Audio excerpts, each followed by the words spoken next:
1 kg ಬಂದು 400 ರೂಪಾಯಿ ಕೊಡ್ತೀನಿ. ಒಂದು 300 kg ಅರಿಶಿನ ಒಂದು ವಾರ 15 ದಿನ ಖಾಲಿ ಮಾಡಕ್ಕೆ ಬಿಡ್ತೀನಿ. ಈ ಬೆಲೆ ಕಿತ್ಕೊಳ್ಳಿ. ಈಗ ಸ್ಮೆಲ್ ಮಾಡಿ ಏನೈತೆ 2,40,000 50,000 ರೊಟೇಷನ್ ಆಯ್ತು ಸರ್. ಒಂದ್ಸರಿ ತೊಟ್ಟಿಗಳು ಖಾಲಿ ಮಾಡಿದ್ರೆ 3 ತಿಂಗಳು ಗೊಬ್ಬರ 2.5 ಲಕ್ಷ. ಹಸುರಿನ ಬನಸಿರಿಗೆ ಒಲಿದು ಸೌಂದರ್ಯ ಸರಸ್ವತಿ ಧರೆಗಿಳಿದು ಸಿಲ್ವರ್ ವುಡ್ ಮಾರೋ ಕಾಸು ಬರುತ್ತೆ. ಖಂಡಿತ ಸರ್. ಮೊನ್ನೆ ಕೇಳಿದ್ರು, ನಾನೇ ಕೊಟ್ಟಿಲ್ಲ, ಬಟ್ ಈಗ ಕೊಟ್ಬಿಡ್ಬೇಕು ಅನ್ಕೊಂಡಿದೀವಿ.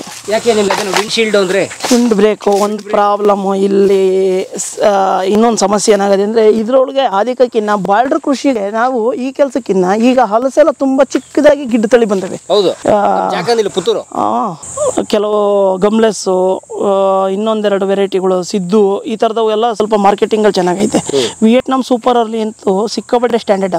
ಯಾಕೆಂದರೆ ಒಳಗಡೆ ಪಿಂಕ್ ಬ್ರೌನಿಶ್ ಬರ್ತದೆ. ಆ ಪಿಂಕ್ ಬರೋದ್ರಿಂದ ಮಾರ್ಕೆಟಲ್ಲಿ ಅಟ್ರಾಕ್ಟ್ ಐತೆ. 1 ವರ್ಷ 8 ತಿಂಗಳಿಗೆ ಪ್ರೆಸೆಂಟು ಕಾಯಿ ನನ್ನ ತೋಟದಲ್ಲಿ. ಬನ್ನಿ ಆ ಲ್ಯಾಂಡ್ ನೋಡೋಣ. ಆ ಥರದ ಗಿಡ ನಾನು ಬಾರ್ಡರ್ ಕೃಷಿ ಮಾಡ್ಕೊಂಬಿಟ್ಟಿದ್ರೆ ಎಲ್ಲ ಒಂದು ಕಡೆ ಸಕ್ಸಸ್ ಇರೋದಲ್ವಾ. ಸೊ ಈಗ ಬಾರ್ಡ್ರಿಗೆ ಹಲಸೆ ಹಾಕೊಂಡ್ಬಿಡ್ಬೋದು. ಖಂಡಿತ ಸರ್. ಇಲ್ಲ ಸರ್, ಈಗ ನಮ್ಮ ಸ್ನೇಹಿತರದ್ದು ಒಂದು ಫಾರ್ಮ್ ಆಯಿತು, ಅವ್ರಿಗೆಲ್ಲ ಹಂಗೆ ಮಾಡಿದ್ದು. ಸಿಲ್ವರ್ ಕುತ್ತೇಗ ಕತೆ ಏನು ಇಟ್ಕೊಂಡಿಲ್ಲ. ಅವ್ರದ್ದು ಬಾರ್ಡರ್ ಕೃಷಿಗೆಲ್ಲ 12 10x10 10x10ಕ್ಕೆಲ್ಲ ಫುಲ್ಲು ಹಲಸು ಕಟ್ಕೊಂಡು ಹೊರಟೋದ್ರು. ಈಗ ಯಾರೋ ಒಬ್ಬ ಬಂದ್ರೂ ಅವ್ರ ಮಾರ್ಕೆಟಿಂಗ್ ಅವ್ನಿಗೆ ತನಕ್ಕೆ ತಾನೇ ಕ್ರಿಯೇಟಿಂಗ್ ಸ್ಟಾರ್ಟ್ ಆಯ್ತಲ್ಲ ಸರ್. ಎಂಥ ಹೋಟ್ಲುಗಳಿಗೆ ಹೋದ್ರು ನಿಮಗೆಲ್ಲ ಈಗ ಹಲಸಿಂದ ಹಪ್ಪಳ ಅಂತೆ, ಹಲಸಿನ ಖಾದ್ಯಗಳು ಸಿಕ್ಕಾಪಟ್ಟೆ ಮಾಡ್ತಾರೆ. ಈಗ ಹಲಸು ಬೇಕೇ ಬೇಕು. ಹೌದು ಸರ್. ಈಗ ಅದಕ್ಕೆ ಒಳ್ಳೆ ಮಾರ್ಕೆಟಿಂಗ್. ಅದನ್ನ ಮಾಡ್ಕೊಂಡ್ರೆ ನಮ್ಗೆ ಸಕ್ಸಸ್ ಲಾಭ ಜಾಸ್ತಿ ಐತಲ್ಲ. ಇವತ್ತು ನಾನು 10 ವರ್ಷ ವೆಯ್ಟ್ ಮಾಡಿ ಕಾಯ್ದು ಅದನ್ನ ನಾಳೆ ಮಾರ್ತೀನೋ ಬಿಡ್ತೀನೋ ಸೆಕೆಂಡ್ರಿ. ಬಟ್ 10 ವರ್ಷ ವೆಯ್ಟಿಂಗ್ ಸುಮ್ಮನೆ ನಿಂತದೆ. ಪಕ್ಕದವ್ರಿಗೂ ಹಿಂಸೆ ಅನ್ನಿಸ್ತಿರ್ತದೇನೋ. ಬಟ್ ಆ ಕೃಷಿಗೆ ಇನ್ನೂ ಒಳ್ಳೇದಲ್ವಾ. ಬಟ್ ಬುದ್ಧಿ ಇಲ್ದಾಗ ಮಾಡಿದ್ಕೂ ಬುದ್ಧಿ ಇದ್ದು ಮಾಡೋದಕ್ಕೂ ವ್ಯತ್ಯಾಸ ಎಷ್ಟಿದೆ. ಸೊ ಈಗ ಬೈ ಚಾನ್ಸ್ ಇವ್ರು ಕಡಿದ್ರೆ ಹಲಸು ಹಾಕ್ಬಿಡ್ತೀರಾ? ಖಂಡಿತ ಸರ್. 100% ಕೂರಿಸ್ಕೊಂಡಿರ್ತೀನಿ. 1 ವರ್ಷಕ್ಕೆ ಬಂದ್ಬಿಡ್ತವೆ. ಒಂದೂವರೆ ವರ್ಷ 2 ವರ್ಷ ಬರಲಿ ಬಿಡಿ. 2 ವರ್ಷ ಬರಲಿ ಬಿಡಿ. ನಾವೀಗ ಎಕ್ಸ್ಟ್ರಾ ತಾನೆ ಬಾರ್ಡರ್ ತಾನೆ ಬಾರ್ಡರ್ ಕೃಷಿ. ಈಗ ಮರ ಎಷ್ಟು ಬರ್ತೀವಿ ಸಿಲ್ವರ್ ಸರ್? ಏನು ಒಂದು ಗಿಡಕ್ಕೆ ಇವತ್ತಿನ ಮಾರ್ಕೆಟ್ ರೈಟ್ ವ್ಯಾಲ್ಯೂ ಇಲ್ಲ ಸರ್. ಇದು ತುಂಬ ಲಾಸ್ ಆಯಿತು. Silver loss? ಹೌದು ಸರ್, ಮಾರ್ಕೆಟ್ ಲಾಸ್ ಸಿಕ್ಕಾಪಟ್ಟೆ ಲಾಸ್ ಆಯಿತು. ಎಷ್ಟೊಂದು 20,000 ಹೋಗುತ್ತೆ ಒಂದು ಮರ? ಇಲ್ಲ ಸರ್, 10,000, ಒಂದು 4-5 ಸಾವಿರ ಸಿಗ್ಬೋದು. 10 ವರ್ಷ ಬೆಳೆದು ಅಷ್ಟೇ ಸರ್. 4-5 ಸಾವಿರ ಅಷ್ಟೇ, ವ್ಯಾಲ್ಯೂ ಇಲ್ಲ. ಮಾರ್ಕೆಟ್ ಆಯಿತು. ಇವತ್ತು ಸಿಲ್ವರ್ಗೆ ಇದ್ದಿದ್ದು ಅವತ್ತು KG ಟನ್ನು 8,000 ಇತ್ತು. ಬಟ್ ಇವತ್ತು ಟನ್ನು 4,500 3,000 4,000 ಬಂದೈತೆ. ಬಹುಶಃ ಎಲ್ಲ ಜಾಸ್ತಿ ಬೆಳೆದ್ಬಿಟ್ರೆ ಅಲ್ಲ. ಮುಂಚೆ ಅದರದ್ದು 10 ವೀಲ್ ಲಾರಿಗಳೆಲ್ಲ ಬರ್ತಿದ್ದಿದ್ದಲ್ಲ ಮುಂಚೆ ನಾವು ಚಿಕ್ಕ ಹುಡುಗರಿಗೆ. ಬಟ್ ಅದು ಈ ಥರ ದೊಡ್ಡ ದೊಡ್ಡ ಲಾರಿಗಳು, ಕಬ್ಬಿಣದ 10 ವೀಲ್ ಲಾರಿ ಇರಲಿಲ್ಲ. ಅವಾಗೆಲ್ಲ ಬಾಂಬೆ ಲಾರಿ ಇಂತ ನೀವು ಅದಕ್ಕೆಲ್ಲ ಅಂಡರ್ ಚಾರ್ಸಿಗೆ ಹೋಯ್ತಿತ್ತು. ನಾರು ಜಾಸ್ತಿ ಇನ್ನ ಕಾರಣಕ್ಕೆ ಇವನ್ ಲೈಕಿಂಗ್ ಇತ್ತು, ಬಟ್ ಈ 10 ವೀಲ್ಗಳು ಯಾವಾಗ ಉದ್ಭವ ಆಗಲಿ ಇವುಗಳನ್ನೆಲ್ಲ ಕಳೆದಾಕ್ತು.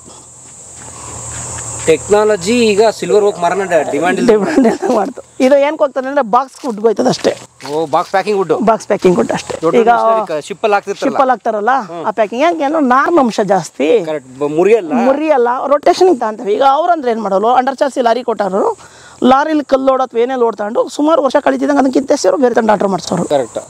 ಬಟ್ ನೋಡಿ ಹಂಗೆ ಯೋಚನೆ ಮಾಡಿ, ನಿಜನ ಸುಳ್ಳ ಅದು. ಸಿಲ್ವರ್ ಲಾಸ್ ಆಯ್ತಂತ ಏನಕ್ಕೆ ಲಾಸ್ ಆಯ್ತು ಅಂದ್ರೆ ಲಾರಿಗೆ ಎಲ್ಲೋ ಒಂದು ಕಡೆ ಚಾರ್ಸಿಗೆ ಹೋಯ್ತಿದ್ದು, ಸ್ಟಾಪ್ ಆಯಿತು. 10 ವೀಲ್ ಬಂತು, ಕಬ್ಣ ಬರ್ತಿದ್ದಂಗೆ ಇದಕ್ಕೆ ವ್ಯಾಲ್ಯೂ ಅಡಿಷನ್ ಡೌನ್ ಆಯಿತು. Rest in peace. ಹಿಂಗೆ ಸ್ಪ್ರಿಂಕ್ಲಿಂಗ್ ಸ್ಟಾರ್ಟ್ ಆದರೆ ನೋಡಿ ಈ ರೀತಿ ಸ್ಟಾರ್ಟ್ ಆಯ್ತದೆ. ಸೊ ನೀರು ಹಿಂಗೆ ಬರುತ್ತೆ. ಹೌದು, ಮಳೆ ಥರನೇ. ಹೌದು. ಸೊ ಗಿಡಕ್ಕೆ ಏನು ಅನಿಸುತ್ತೆ, ಮರಕ್ಕೆ ಮಳೆ ಬರ್ತದೆ ಅಂತ? ಅದಕ್ಕೇನು ಗೊತ್ತಿಲ್ಲ, ಫೀಲ್ ಐತೆ. ಓಕೆ. ಸಾಯಿಲ್ ಕೂರಲ್ಲ. ಓಹೋ, ನೀರು ಒಟ್ಟಿಗೆ ಅರಿಯಾಗ ಕೂರುತ್ತೆ. ಇದೇನಾಗುತ್ತೆ, ಸುಮ್ಮನೆ ಧೂಮ್ರ ಬೀಳ್ತದಲ್ಲ, ಕೂರಲ್ಲ. ಹನಿ ಬಿದ್ದು ಒಳಗಡೆ ಹೋಗ್ತಾ ಇರುತ್ತೆ. ಹೌದು. ಹನಿ ಬಿದ್ದರೆ ಹಂಗೆ ಹೀರ್ಕೋತಾ ಇರ್ತದೆ. ಬಟ್ ಅವಾಗ ಏನಾಗುತ್ತೆ, ಸಾಯಿಲ್ ಮೃದುತ್ವ ಕ್ರಿಯೇಟ್ ಆಗುತ್ತೆ. ಆಮೇಲೆ ಈ ಮಲ್ಚಿಂಗ್ ಇರೋದ್ರಿಂದ ನೀರು ಕಮ್ಮಿ ಬಿದ್ದರೂ ಕೂಡ ಯಾವತ್ತೋ ಒಂದಿನ ಬಿಡದೆ ಮಾಯ್ಶ್ಚರೈಸ್ ಡ್ರೈ ಆಗಲ್ಲ. ಮಾಯ್ಶ್ಚರ್ ಹಂಗೆ ಇರುತ್ತೆ. ಹಂಗೆ ಹೊಳಿ. ಸೊ ಅದೊಂಥರ ನೀವು ಹೇಳ್ತಿರಲ್ಲ ಮಾಯ್ಶ್ಚರೈಸರ್, ಪಾಂಡ್ಸ್ ಹಚ್ಕೊಳ್ಳಿ ಅಂತ, ಹಂಗೆ ಸೇಮ್ ಹೀಗೆ ಸೇಮ್. ಓಕೆ, ಹಿಂಗೆ ಬರ್ತಾ ಇದೆ ಒಂಥರ ಇದ್ರ ಥರ ರೈನ್ ಸ್ಪ್ರಿಂಕ್ಲರ್ ಥರ, ಆ ಥರ ಶವರ್ ಥರ. ಅಲ್ಲಿಗೆ ಹೋಗಿ ಸರ್, ಇನ್ನೂ ಚೆನ್ನಾಗಿರುತ್ತೆ. ಮಜಾ ಇದೆ ಇಲ್ಲಿನ. ಹೌದು, ಇನ್ನೂ ಚೆನ್ನಾಗಿದೆ ಇಲ್ಲಿ. ವರ್ಷಂ ಸಿನಿಮಾ ತ್ರಿಷಾ ಥರ. ಇದನ್ನ ಲಾಕ್ ಮಾಡಿಬಿಟ್ರೆ ಇನ್ನೂ ಪ್ರೆಷರ್ ಜಾಸ್ತಿ ಆಗ್ಬಿಡ್ತೈತೆ. ಪ್ರತಿಯೊಂದು ಸಣ್ಣ ಗೇಟ್ ವಾಲ್ಗಳು ಮಾಡ್ಕೊಂಬಿಟ್ಟಿದ್ದೀವಿ ನೋಡಿ. ತಗೊಂಬಿಟ್ಟು ಪ್ರೆಷರು ನೋಡಿ ಹಂಗೆ ಅವ್ರು ಅಲ್ಲಿ ಟ್ಯಾಂಕಿಗೆ ಬಿಟ್ಟವ್ರೆ. ಟ್ಯಾಂಕಿಗೆ ಬಿಡಲಿಲ್ಲ ಅಂದರೆ ಫುಲ್ ಪ್ರೆಷರ್ ತಗೊಂಬಿಡ್ತದೆ. ಸೊ ಇಡೀ ಪ್ಲಾಟ್ ಹಿಂಗಾಗುತ್ತೆ. ಇಡೀ ಪ್ಲಾಟ್. ಸ್ಪ್ರಿಂಕ್ಲರ್ ಸಿಸ್ಟಮ್ ಮಾಡೋಕ್ಕೆ ಎಷ್ಟು ಖರ್ಚು 1 ಎಕರೆಗೆ? ಸರ್ ಬರುತ್ತೆ, ಇಲ್ಲ ಸಬ್ಸಿಡಿ ಇಲ್ಲ, ಕ್ಲೈಮಿಂಗು ಬರುತ್ತೆ ನಿಮಗೆ. ಸುಮಾರು ಒಂದು ಮಿನಿಮಮ್ ಅಂದರೂ ಎಕರೆಗೆ ಮಿನಿಮಮ್ ಒಂದು 60-70 ಸಾವಿರ ಅಂತ ರೀಚ್ ಆಗುತ್ತೆ. 60,000-70,000 ಖರ್ಚು ಬರುತ್ತೆ ಈ ಥರ ಸ್ಪ್ರಿಂಕ್ಲರ್. ಇವತ್ತು ಇನ್ನೂ ಖರ್ಚು ಜಾಸ್ತಿ ಆಗ್ಬೋದು, 1 ಲಕ್ಷನಾ ಹತ್ರ ರೀಚ್ ಆಗ್ಬೋದು ನನಗೆ. ಯಾಕೆಂದರೆ ನನಗೆ ಅವತ್ತಿನ ಕಾಲದಲ್ಲೇ ವಯರು ವಿತ್ ತಂತಿ ಎಲ್ಲ ಸೇರಿ ನನಗೊಂದು 70,000-60,000 ನನಗೆ ಪ್ರೈಸ್ ಇತ್ತು. ಎಷ್ಟು ವರ್ಷದಿಂದ? ಒಂದು 7-8 ವರ್ಷದ ಹಿಂದೆ. ಇದೇ ಸೆಟ್ಟೆ, ಬೇರೆ ಚೇಂಜ್ ಮಾಡಿಲ್ಲ? ಇಲ್ಲ ಸರ್, ನೋ ಚೇಂಜ್. 10 ವರ್ಷ ಬರ್ತವೆ. ಜೆಟ್ಟನ್ನು ಚೇಂಜ್ ಮಾಡ್ತೀವಿ ವರ್ಷಕ್ಕೊಂದ್ಸರಿ. ನೋಡಿ ಹಿಂಗೇನೋ ಸ್ಟ್ರಕ್ಕಾಗಿ ನಿಲ್ತಾವೆ ಅಂದರೆ ಸೌದಿರ್ತವೆ. ಜೆಟ್ ಅಂದ್ರೆ ಇವು? ಹಾಂ ಹೌದು, ಸವಿತಾವೆ ಅವು. ಓಡಿ ಸವಿದಿರ್ತವೆ. ಅವಾಗ ಅದನ್ನು ಚೇಂಜ್ ಮಾಡ್ತೀವಿ. ಅದೊಂದು ಬಿಚ್ಚಿ ತೆಗಿಬೋದು, ಹಾಕ್ಬೋದು? ಇಲ್ಲ, ಅದನ್ನು ಸೆಟ್ಟೆ ತೆಗೆದುಬಿಡ್ತೀವಿ. 4 ರೂಪಾಯಿ ಬೀಳುತ್ತೆ ಅಷ್ಟೇ ಒಂದು ಸೆಟ್, ಅಷ್ಟೇ. ಈ ಹನಿ ನೀರಾವರಿಗಿನ ಒಳ್ಳೇದಾಯ್ತು. ಬಟ್ ಕೆಲವು ಹನಿ ನೀರಾವರಿ ಒಳ್ಳೆಯದು, ಕೆಲವಕ್ಕಾಗಲ್ಲ. ಕೆಲವಕ್ಕೆ ಏನಾಗುತ್ತೆ ತಂಪು ಕ್ರಿಯೇಟ್ ಆಗುತ್ತೆ, ಮತ್ತು ಕೆಲವು ಏನಾಗುತ್ತೆ ತುಂಬ ಬೆಳೆ ಇರೋದ್ರಿಂದ ಎಲ್ಲವಕ್ಕೂ ನಾವು ಮನೆ ಜೋಡ್ಸೋಕ್ಕಾಗಲ್ಲ. ಇದೇನಾಗುತ್ತೆ ಫುಲ್ಲು ಕವರ್ ಮಾಡೋದ್ರಿಂದ ಮಳೆ ಥರ ನೋಡಿ ಅಲ್ಲಿ ಸಿಡಿತಾ ಇದೆ. ಅದು ಈ ಅಡಕೆಗೂ ಆಯಿತು, ಈ ಅರಕೆ ಇದೇ ಅಗರ್ವುಡ್ಗೂ ಆಯಿತು, ಆ ಕಡೆ ಹುಲ್ಲುಗಳಿಗೂ ಆಯಿತು. ಹೌದು, ಕರೆಕ್ಟು. ಸೊ ಹನಿ ಆದರೆ ಏನಾಗುತ್ತೆ, ಇಲ್ಗೊಂದು ಬಿಡು, ಅಲ್ಗೊಂದು ಬಿಡು, ಅಲ್ಗೊಂದು ಬಿಡು, ಬರೀ ತುಂಬ ತಿಂಕಾಗಿ ಹೋಗುತ್ತೆ. ಸುಮ್ಮನೆ ಅದು ಎಷ್ಟಿರುತ್ತೋ ಅಷ್ಟೇ ಮಾತ್ರ. ಬಟ್ ಆಮೇಲೆ ಕಳೆಗೆ ಬೀಳಲ್ಲ ನೀರು. ಕಳೆಗೆ ಬೀಳಲಿಲ್ಲ ಅಂದರೆ ಯಾವತ್ತು ಕಳೆ ಯಾರ ತೋಟದಲ್ಲಿ ಸಂತೃಪ್ತಿಯಾಗಿ ಬಿಡ್ತದೆ ಅಂದರೆ ಆ ತೋಟದ ಕಥೆನ ಅದು ಹೇಳ್ತಾ ಇರ್ತದೆ. ಅಂದರೆ ಕಳೆ ಇರಬೇಕಾ? ಹಾಂ, ಕಳೆ ಇರಬೇಕು. ಕಳೆ ಇದ್ದರೆ ನೀನು ಬೆಳೆ ಅಂತ ಮುಂಚೆನೇ ಹೇಳ್ಬಿಟ್ಟಾರೆ. ಕಳೆ ಹೆಂಗಿರ್ತದೆ ನೀನು ಬೆಳೆ ಹೆಂಗಿರ್ತದೆ ಅಂತಾರೆ ಸರ್. ಮತ್ತು ಕಳೆ ಎಲ್ಲ ಕಿತ್ತಿ ಬಿಸಾಕಿಸಿ ಮಟ್ಟ ಕೆಂಪು ಕಣಂಗೆ ಮಾಡಿಬಿಡ್ತಾರೆ. ಬೌಂಡ್ರಿ ಎಷ್ಟು ಮೀಟ್ರ್ ಡಿವೈಡ್ ಮಾಡಿದ್ವಿ, ಮಿಕ್ಕಿದ್ದೆಲ್ಲ ಏನು ಮಾಡಿದ್ವಿ, ಹಂಗೆ ಬಿಟ್ಟಿದ್ದೀರಾ. ಕಳೆ ಅದು ನಿಮ್ಮ ಗುಣ ಏನು ಹೇಳ್ತದೆ ಹೇಳಿ. ನಾನು ಬಾಡಿದ್ದೀನ, ನನಗೇನು ರೋಗ ಅದ, ನಾನು ಎಷ್ಟು ಚೆನ್ನಾಗಿದ್ದೀನಿ ಅದು ತೋರಿಸ್ತಾ ಇರ್ತದೆ. ಸೊ ಅದು ಚೆನ್ನಾಗಿದ್ರೆ ಇವು ಚೆನ್ನಾಗವೆ? ಖಂಡಿತ ಚೆನ್ನಾಗಿದೆ. ಇಲ್ಲಿ ನೋಡ್ಕೊಂಡ್ರೆ ಮ್ಯಾಲ್ ಕತ್ತೆ ನೋಡಂಗೇನಿಲ್ಲ, ಸುಮ್ಮನೆ ನೋಡ್ಕೊಂಡ್ರೆ ಸಾಕು. ನೀವೆಲ್ಲ ಚೆನ್ನಾಗಿದ್ದೀರಾ? ಅಷ್ಟೇ. ಸಣ್ಣ ಮಕ್ಕಳು ಚೆನ್ನಾಗಿದ್ದೀರಾ, ದೊಡ್ಡವ್ರು ಚೆನ್ನಾಗಿರ್ತಾರೆ ಬಿಡಿ ಅಂತ ಓದಂಗೆ. ಸರ್ ಇದಕ್ಕೆ ಸಿಂಪಲ್ ಐತೆ, ಅದು ಹೇಳಿದ್ರೆ ಒಂದು ದಿನಗಳು ಹಿಡಿತದೆ. ಏನು ಗೊತ್ತಾ, ಒಂದು ಕಾಂಗ್ರೆಸ್ ಗಿಡದ ಪಕ್ಕ ಸಬ್ಸಿ ಅಂಟದ್ದು ಒಂದು ಗಿಡ ತುಂಬ ಚೆನ್ನಾಗಿ ಬೆಳೀತದೆ. ಹೆಂಗೆ ಬೆಳೀತದೆ ಹಿಂಗೆ ನೋಡಿ, ನೀವು ಹೇಳಿ, ನನ್ನೇ ಕೇಳಬೇಡಿ, ನೀವು ಹೇಳಿ ಖುಷಿ ಮಾಹಿತಿ ಸರ್. ಈಗ ನೋಡಿ ಗಿಡದ ಮಗ್ಲಾಗಿರೋ ಗಿಡ ಯಾಕೆ ಅಷ್ಟು ಚೆನ್ನಾಗಿ ಬೆಳೆದಿದೆ ಅಲ್ವಾ? ಈಗ ಉದಾಹರಣೆ ಇದಿದೆ ಅಗರ್ವುಡ್, ಅದ್ರ ಪಕ್ಕ ದೊಡ್ಡದಾಗಿ ಬೆಳೆದಿದೆ, ಇವೆಲ್ಲ ಸಣ್ಣವೇ. ಯಾಕೆ? ಯಾಕಂದ್ರೆ ನೀರು ಜಾಸ್ತಿ, ಗೊಬ್ಬರ ಇರ್ತದಕ್ಕೆ. ಇಲ್ಲ, ಈಗ ಪಾಯಿಂಟಿಗೆ ಬಂದಿದ್ರೆ ಹಂಗೆ ಹಿಂದಕ್ಕೆ ಹೋದ್ರ ನೀರು ಬೀಳ್ತಾ ಇದೆ, ಗೊಬ್ಬರ ಬೀಳ್ತಾ ಇದೆ. ನಿಮ್ಮ ಊಟದ ಟೈಮ್ಗೆ ನಾನು ನಿಮ್ಮ ಸ್ನೇಹಿತ ಅಥವಾ ಏನೋ ಗೊತ್ತಿಲ್ಲ ನಿಮ್ಮ ಮನೆಗೆ ಊಟಕ್ಕೆ ಬರ್ತೀನಿ, ನೀವು ಊಟಕ್ಕೆ ಹಾಕೊಂಡು ಕೂತಿದ್ದೀರಾ, ನಿಮ್ಮ ತಟ್ಟೆಯಲ್ಲಿ ಇದ್ದಿದ್ದು ಇಷ್ಟೇ ಅನ್ನ, ಇಬ್ರು ಹಂಚ್ಕೊಂಡೆ ಉಣ್ಬೇಕು, ವಿಧಿ ಇಲ್ಲ. ನನಗೂ ಹೊಟ್ಟೆ ಹಸ್ತೈತೆ ಕಣೋ ಅಂದಾಗ ನೀವೇನು ಮಾಡ್ತೀರಾ? ಶೇರ್ ಮಾಡ್ತೀನಿ. ನಿಜ ತಾನೇ? ಅವ್ರು ಬೇರೆ ಹೆಂಗಿರ್ತಾರೆ, ತಿಕ್ಕಾಗಿ ಎಳೆ ಹೆಂಗಿರ್ತದೆ, ಇದ್ರ ಬೇರೆ ಹೆಂಗಿರ್ತದೆ, ಸೂಕ್ಷ್ಮ ಇರ್ತದೆ. ಹಾಗೇನಾಗುತ್ತೆ, ಪಕ್ಕದಲ್ಲಿ ಎಲ್ಲ ನೀರು ನೆಳಿತದೆ ಅಂದರೆ ಇದಕ್ಕೂ ಡೈವರ್ಟ್ ಮಾಡಿ ಅದು ಮುಂದಕ್ಕೆ ಹೋಗ್ತದೆ. ನೀನು 2 ಹನಿ ತಗೊಳಪ್ಪ, ನಾನು 4 ಹನಿ ತಗೋತೀನಿ ಅಂತ ಹಂಚುಣ್ಣು ಪದ್ಧತಿ ಇದು ಅದರಾಗೂ ಐತೆ ವಿಶೇಷ. ಅದಕ್ಕೆ ನೋಡಿ ಯಾವತ್ತು ಯಾವ ಮಾತು ಬುಡಕ್ಕೆ ಎಲ್ಲ ಏನಂತೀವಿ ನಮ್ಮ ಹಿರಿಕರು ಏನು ಹೇಳ್ತಿದ್ದು ಹೇಳಿ, ಕರೆಕ್ಟ್ ಅದು. ಮರ್ದು ಬಿಡ್ದಾಗಿರೋ ಸೆತ್ತೆ ತೆಗಿರೋ ಫಸ್ಟು ಬಲ್ಲೇ ಉಡ್ತದೆ ಅಂತಾರೆ. ಎಲ್ಲರೂ ಇವತ್ತು ತೋಟ ಮಾಡಿದವ್ರಿಗೆಲ್ಲ ಬರೋದು ಅದೇನೆ, ಮರ್ದು ಬಿಡ್ದಾಗಿರೋ ಫಸ್ಟೇ ತೆಗೀರಿ. ಏನಕ್ಕೆ ಮರ್ದು ಬಿಡ್ದಾಗೆ ಉಡ್ತದೆ, ಬೈಲಾಗೆ ಕೊಟ್ಟಲ್ಲ, ಇದು ರೀಸನ್. ಈಗ ನೋಡಿ ಇಲ್ಲಿ ಮರ್ದು ಬಿಡ್ದಾಗ ಉಟ್ರೈತಿದ್ದು ನೋಡಿ ಏನು ದೈತ್ಯವಾಗಿ ಬಂದವ್ರು ನೋಡಿ. ಕರೆಕ್ಟ್ ನೋಡಿ, ಇದು ಸಣ್ಣ ಐತೆ, ಇದು ದೊಡ್ಡದೈತೆ. ಯಾಕಂದ್ರೆ ಅಲ್ಲಿ ಬೇರು ನೀರನ್ನ ಎಳಿತಾ ಇರ್ತದೆ. ಯಾಕೆಂದರೆ ಡಿಪೆಂಡ್ ಆಫ್ ಒಂದು ಮರದಲ್ಲಿ 4 ಬೇರುಗಳು, ತುಂತುರು ಬೇರು, ಜಂತು ಬೇರು, ಗ್ರಂಥಿ ಬೇರು, ತಾಯಿ ಬೇರು, 4ಕ್ಕೂ 4 ಅದು ಕೆಲಸ ಇರ್ತದೆ. ಫುಡ್ ಸ್ಟೋರೇಜ್ ಮಾಡಿ ಇಟ್ಕೊಳ್ಳೋದೇ ಒಂದು, ಆದರೆ ಲವಣಾಂಶ ಸ್ಟೋರೇಜ್ ಮಾಡಿ ಇಟ್ಕೊಳ್ಳೋದೇ ಒಂದು, ನೀರು ಸ್ಟೋರೇಜ್ ಮಾಡಿ ಇಟ್ಕೊಳ್ಳೋದೇ ಒಂದು. ಎಲ್ಲನೂ ವರ್ಕ್ ಮಾಡಲ್ಲ. ಓಕೆ, ಅವ್ರವ್ರದ್ದೇ ಜವಾಬ್ದಾರಿ. ಖಂಡಿತ ಸರ್, ಖಂಡಿತ. ಅದು ನಾವು ತಿಳಿದಿಲ್ಲ ಅಷ್ಟೇ. ಮಿಸ್ಗೈಡ್ ಎಲ್ಲಿ ಮಾಡ್ತೀವಿ ಅಂದರೆ 35-40 HP ಟ್ಯಾಕ್ಟರ್ ಹಾಕಿ ಕೀಳ್ತೀವಿ. ತೋಡ್ಕೊಂಡು ಹೋಗುತ್ತದೆಲ್ಲ ಅಲ್ವಾ, ನಮಗೆ ನೋಡೋಕ್ಕೆ ತುಂಬ ಚೆನ್ನಾಗಿ ಕಾಣ್ಬೇಕಂತ ಹೇಳಿ ಬಗಿತೀವಲ್ವಾ, ಆ ರೂಟು ಕಟ್ಟಿಂಗ್ಸ್ ಆಗ್ತದೆ. ಹೌದು, ರೂಟ್ ಕಟ್ಟಿಂಗ್ಸ್ ಆದಾಗ ನನ್ನ ಹತ್ರ ಒಂದು 50 ಲಕ್ಷ ಕ್ಯಾಶ್ ಐತೆ ಅಂದರೆ ನಾನು ಮನೆ ಕಟ್ಕೊಳ್ಳೋಕೆ ಇಷ್ಟಪಡ್ತೀನ, ಕಾರ್ ತಗೊಂಡು ಶೋಕಿ ಮಾಡೋಕ್ಕೆ ಇಷ್ಟಪಡ್ತೀನಿ. ಮನೆ ಕಟ್ತೀವಿ ಸರ್? ಖಂಡಿತ ಅಲ್ಲ, ಫಸ್ಟ್ ಮನೆ ಕಟ್ತೀವಿ. ಮನೆ ಕಟ್ಬಿಡೋಣ ಫಸ್ಟು, ಆಮೇಲೆ ನೆಕ್ಸ್ಟ್ ಕಾರ್ಗೆ ಹೋಗೋಣ. ಆಮೇಲೆ ಇವರು ಅಷ್ಟೇ ಈಲ್ಡ್ ಕಡೆ ಹೋಗಲ್ಲ ಸರ್, ಫಸ್ಟ್ ರೂಟ್ ರೆಡಿ ಮಾಡ್ಕೊತಾರೆ. ಓಕೆ, ಫಸ್ಟು ಬೇರೆ ಗಟ್ಟಿ ಮಾಡ್ಕೊತಾರೆ. ನಾವು ಪ್ರತಿ 3 ತಿಂಗಳಿಗೊಂದ್ಸರಿ ಕೀಳ್ತೀವಿ, ಪ್ರತಿ 3 ತಿಂಗಳಿಗೊಂದ್ಸರಿ ಅವ್ರು ಇದನ್ನೇ ರೆಡಿ ಮಾಡೋಕೆ ಹಿಡಿತಾರೆ, ಅದ್ರ ಮೇಲೆ ಗಮನ ಇರಲ್ಲ. ಸೊ ಮರ ತನಗೆ ಡ್ಯಾಮೇಜ್ ಆಗಿರೋ ಬೇರೆ ರೆಡಿ ಮಾಡ್ಕೊಳ್ಳೋದ್ರೆ ಟೈಮ್ ಹೋಗುತ್ತೆ, ಅದು ಫಲ ಕೊಡೋದೇ ಡಿಲೇ ಮಾಡುತ್ತೆ. ಗೊತ್ತಿಲ್ಲದೆ ಏನು ಮಾಡ್ತೀವಿ, ಕೆರೆಯಿಂದ ಹೂಳೆತ್ತೀವಿ. ನೀವು ಪ್ರೆಸೆಂಟಾಗಿ ನೋಡಿರ್ಬೋದು, ಕೆರೆಯಿಂದ ಹೂಳೆತ್ತಾರೆ. ಯಾವತ್ತು ನೀರು ಒಳಗಡೆ ಮುಳುಗಿರೋ ಮಣ್ಣು 1 ತಿಂಗಳು ಅಥವಾ 15 ದಿನ ನೀರೊಳಗೆ ಮುಳುಗ್ತಂದ್ರೆ ಅದು ವಿಷ ಆಯಿತು. ಹೌದು ಸರ್, ಸೂಕ್ಷ್ಮಣು ಎಲ್ಲಿ ಬದುಕೈತೆ ನಿಮಗೆ? ನೀರಲ್ಲಿ ಮುಳುಗಿರೋ ಮಣ್ಣು ವಿಷ? ಹೌದು. ಜನರಲ್ ಆಗಿ ಥಿಂಕ್ ಮಾಡ್ಬೇಕಿದೆ, ನೀರೊಳಗೆ ಮುಳುಗೈತೆ ಮಣ್ಣು ಅಂದರೆ ಅದು ವಿಷ ಆಯಿತು. ಆ ವಿಷ ಹೆಂಗೆ ನಿಮಗೆ ಪೋಷಕಾಂಶ ಆಯಿತು? ನಿಮ್ಮ ಲಿಗ್ನಿನ್, ನಿಮ್ಮ ಮೆಗ್ನೀಷಿಯಂ, ಸಲ್ಫರ್, ಐರನ್, ಕಾಪರ್, ಸತ್ತು, ಗಂಧಕ ಏನೈತೆ ನಿಮ್ಮ ಅದ್ರಾಗೆ? ನೀವು ಅದನ್ನು ಅನಲೈಸ್ ಮಾಡಿಲ್ಲ. ನೀವು ಸಾಯಿಲ್ ತಗೊಂಡು ಟೆಸ್ಟಿಂಗ್ ಕೊಟ್ಟಿದ್ದೀರಿ ಕೆರೆಯಿಂದ ಹೂಳೆ ತೋಸೋದಿನ. ಸಿಂಪಲ್ ಆಗಿ, ಈಗ ನಾವು ವಿಡಿಯೋಸ್ ಸೆಕೆಂಡ್ರಿ, ನೀವು ಲಾಜಿಕಾಗಿ ಮಾತಾಡೋದು ಬೇಡ, ಒಂದು ಸಿಂಪಲ್ ಆಗಿ ಹೇಳೋಣ, ಅದು ಸತ್ಯ ತಾನೇ? ಹೌದು. ಈ ವಿಷ ಮಣ್ಣ ಹಿರೀಕರು ಏನು ಮಾಡೋರು ಏಬು ಅಂತ ಎತ್ಕೊಂಬಂದು ಹೊಡೆಯೋರು. ಮಳೆ ಕೆರೆ ತುಂಬಿ ಕೆರೆಯಿಂದ ನೀರು ಬರ್ನಿಂಗ್ ಆಯ್ತಾ ಹೋದ್ಮೇಲೆ ಕೆನೆ ಮಣ್ಣು ಎಲ್ಲ ಹಿಂಗೆ ಎಪ್ಗಟ್ಕೊಂತ ಮಣ್ಣು ಬತ್ತಿತ್ತಲ್ಲ ಆ ಮಣ್ಣು ಮಾತ್ರ ತಂದು ತೋಟಕ್ಕೆ ಹಾಕ್ಸೋರು. ಬಟ್ ನಾವೇನು ಮಾಡ್ತೀವಿ 10 ಅಡಿ JCB ಭೂಮಿ ಎಷ್ಟೋದು ಅಷ್ಟುದನ್ನು ಬಗ್ಸಿ ಟ್ಯಾಕ್ಟ್ರ್ ಗಟ್ಟಲೆ ತಂದು ತುಂಬ್ತೀವಿ, ಹೊಲಕ್ಕೆ ತುಂಬಿಸ್ತೀವಿ. ಕೆರೆ ಮಣ್ಣು ಒಳ್ಳೆ ಮಣ್ಣು ಹಂಗೆ ಫಲವತ್ತಾಗಿರುತ್ತೆ ಅಂತ ತುಂಬಿಸ್ತೀವಿ ಅಲ್ವಾ. 10 ಅಡಿ ನಾವು ಮಿನಿಮಮ್ 10 ಅಡಿ ಮಣ್ಣು ಎತ್ಕೊಂಬಂದು 1-1.5 ಅಡಿ ಮಣ್ಣು ಬಿಡ್ತೀವಿ ಇದಕ್ಕೆ ಅಲ್ವಾ. ಆ ಮಣ್ಣು ಬಿಟ್ಟಂಥ ಕಾಲಕ್ಕೆ ಏನಾಗುತ್ತೆ ಮತ್ತೆ ಮಣ್ಣಲ್ಲಿ ಲೆವೆಲ್ ಮಾಡಿ ಮತ್ತೆ ಉಳುಮೆ ಸ್ಟಾರ್ಟ್ ಮಾಡ್ತೀವಿ. ಹೆಂಗೈತೆ ನೋಡಿ ಇದು ವಿಚಿತ್ರ. ಅದು ಸ್ಟಾರ್ಟ್ ಮಾಡಿದ್ಮೇಲೆ ನಮ್ಮ ಬೇರು ಯಾವುದೇ ಕಾರಣಕ್ಕೂ 3 ಇಂಚಿನ ಕೆಳಭಾಗದಾಗ ಏನು ಉಳಿದಿತ್ತು ಹಳೆ ಬೇರು ಅಲ್ಲಿಗೆ ಹೋಗಲಿಲ್ಲ. ತಿರುಗು ನಮ್ಮ ಟ್ಯಾಕ್ಟ್ರ್ ಅಥವಾ ಏನೇ ಉಳುಮೆ ಮಾಡಿದ್ರು 2 ಅಥವಾ 3 ಇಂಚ್ ಒಳಗಡೆ ಮೇಲ್ಗಡೆ ಪರ್ಚಾಡ್ತು. ಆ ಪರ್ಚಾಡ್ದಾಗ ಏನಾಡ್ತು ಹಳೆ ಬೇರು ಕಂಟಿನ್ಯೂಟಿ ಹಂಗೆ ಉಳಿತು, ಮೇಗಳ ಮಣ್ಣು ಹತ್ರ ಅಳ್ಳಾಡ್ತು. ಅದಾದಮೇಲೆ ಕೆಳಗಡೆಗೆ ಏನೈತೆ ಸಬ್ಸಿಡೆಂಟ್ ಬೇರು 6 ತಿಂಗಳಿಗೆ ರಿಕ್ವೈರ್ಮೆಂಟ್ ಸ್ಟಾರ್ಟ್ ಆಯಿತು. ಮತ್ತೆ ಆವಾಗ ಹೀಲ್ಡ್ ಚೆನ್ನಾಗಿ ಡೆವಲಪ್ಮೆಂಟ್ ತಗೊಂತು. ನಮ್ಮ ಮೈಂಡಲ್ಲಿ ಏನು ಬಂತು, ನಾನು ಹೊಡೆದಿರೋಕ್ಕಂಥ ಕಲ್ಯಾಣ ಕೆರೆ ಮಣ್ಣು ಮಗಡಿ ಕೆರೆದು ಯಾವ ಕೆರೆ ಮಣ್ಣು ಸಬ್ಸಿಡೆಂಟ್ ಗೊಬ್ಬರ ಚೆನ್ನಾಗಿ ಇಟ್ಕೊಂಡು ನಮಗೆ ಗಿಡ ನೋಡಿ ಈಗ ಡೆವಲಪ್ ಆಯಿತು ಅನ್ಕೋತೀವಿ. ಡಿಪೆಂಡ್ ತಪ್ಪು ಕಲ್ಪನೆ ನಮ್ಮ ಮಿಸ್ಕೇಡೋದು. ನಾವು ಅದನ್ನು ಡಿಸ್ಟರ್ಬ್ ಮಾಡೋದು ಬಿಟ್ಟು ಅದ್ರ ಪ್ರೊಟೆಕ್ಷನ್ ಅದು ಕೆಲಸ ಸ್ಟಾರ್ಟ್ ಮಾಡ್ತು. ಹೋಗಿ ಸಿಕ್ಕಾಪಟ್ಟೆ ಹಿಂಸೆ ಕೊಡಬಾರ್ದು ಅದಕ್ಕೆ. ಕಳೋದು ಸರ್, ನಾನು ತುಂಬ ಬುದ್ಧಿವಂತ ಕಾಸೈತೆ ನೀರು ಬಿಡ್ತೀನಿ ಅದ್ರ ಕತೆ ಗೊಬ್ಬರ ಮಾಡಿ ನೋಡಿಸ್ತೀನಿ ಸರ್. ನಮ್ಮ ಭಾಗದಲ್ಲಿ ಉಳುಮೆ ಕೇಳ್ತದೆ, ಮಲೆನಾಡು ಭಾಗದವ್ರಿಗೆ ಉಳುಮೆ ಇಲ್ಲ ನೋಡಿದ್ದೀವಲ್ವ. ಹೌದು, ತುಂಬ ಚೆನ್ನಾಗಿ ಬದುಕ್ತಾವ್ರಲ್ವ. ನಮ್ಗೆ ಯಾಕೆ ಈ ಜೀವನ? ನಾವು ಬಯಲುಸೀಮವ್ರು ಮಾತ್ರ ಎಲ್ಲ ಕೆತ್ತು ಕೀಳು. ಹಾಂ, ಏನು ಬಂದೆ ಅಂದರೆ ಅಗೆಲೆ ಉಳಲೆ ಕ್ಲೀನ್ ಮಾಡಲೆ ಇದೇ ಕತೆ ನಮ್ಮದು. ಕರ್ಕೊಂಬರಲ್ಲೇ ಬರೋ ಹಾಂ, ಉತ್ತಿದ್ದೆಲ್ಲ ಅಗದಿದ್ಕೆ ಕ್ಲೀನ್ ಮಾಡಿದ್ಕೆ ಮಟ್ಟಿದ್ಕೆ ಆದರೆ ನಿನ್ನ ಜೀವನ ಮಾಡ್ತಾ ಇರೋದು ಎಲ್ಲಿ? ಕೆರೆ ಮಣ್ಣು ಹೊಡೆಸ್ಬಿಡ್ದು. ನಿಮ್ಮಲ್ಲಿನ ಸಾವಯವ ಮಣ್ಣು ಇಂಗಾಲ ನಿಮ್ಮಲ್ಲಿರೋ ಸತ್ವ ಉಳಿತು. ಬಟ್ ಮಲೆನಾಡು ಭಾಗದವ್ರಿಗೆ ವಾಲ್ಡಿ ಪ್ರದೇಶ ಅವ್ರಿಗೆ ಉಳಿಯಲ್ಲ, ಇನ್ನು ಜಾರ್ಕೊಂಡು ಹೋಗುತ್ತೆ ಅವ್ರದ್ದು ಗುಡ್ಡದ ಪ್ರದೇಶ ಅಲ್ಲ. ಹೌದು, ಅಂಥವ್ರು ನೆಮ್ಮದಿಯಾಗಿ ಜೀವನ ಮಾಡ್ತಾವ್ರು. ನಾವು ಸಾಯ್ತಾ ಇದ್ದೀವಿ. ಏನಕ್ಕೆ? ನಾವು ಮಾಡ್ತಾ ಇರೋ ತಪ್ಪು ತಾನೇ ನಾವು ಮಾಡ್ತಾ ಇರೋದು. ಈಗ ನೀವು ಜನರಲ್ಲ ಮಾತಾಡಿ ಹೇಳಿ. ಕರೆಕ್ಟ್ ನಮ್ಮ ತಪ್ಪು ಕೆಲಸಗಳು. ಹಾಂ, ಉಳುಮೆ ಅದು ಕೇಳ್ತಾ ನನಗೆ ಉಳುಮೆ ಕೊಡೇನು ಅಂತ. ಉಳುಮೆ ಯಾವುದಕ್ಕೆ ಬೇಕು? ಭತ್ತ, ರಾಗಿ, ನವಣೆ, ಸಜ್ಜೆ. ಯಾಕೆ ಅಂದರೆ ಬೇರು ತುಂಬ ಸೆನ್ಸಿಟಿವ್, ಸೂಕ್ಷ್ಮ ಅಂದರೆ ತಿಕ್ಕಾಗಿಡಿ ಅಂತ ಬೇರಲ್ಲ. ಎಳೆ ಬೇರು, ಸಣ್ಣ ಬೇರಿಗೆ ಮಣ್ಣು ಪ್ರೊಟೆಕ್ಷನ್ ಬೇಕು, ಉಳುಮೆ ಬೇಕು. ಉಳುಮೆ ಮಾಡಿ ಗೆರೆ ಹಾಕಿ ಏನೋ ಮಾಡಿ ಕತೆ. ಬಟ್ ಇವಕ್ಕೆಲ್ಲ ನಿನ್ನ ಉಳುಮೆ ಬೇಡ. ಇವು ಹೋಗ್ತಾವೆ ರೂಟೆ ಒಳಗೆ ಕರ್ಕೊಂಡು ಹೋಗುತ್ತದು ಅಲ್ವಾ. ಅವು ಮಾಡೋ ಕೆಲಸ ಅವು ಮಾಡ್ತಾ ಇರ್ತವೆ. ನಾವು ಯಾಕೆ ಅದನ್ನು ತಗೊಂಡೋಗಿ ಕಡಿಯೋಣ?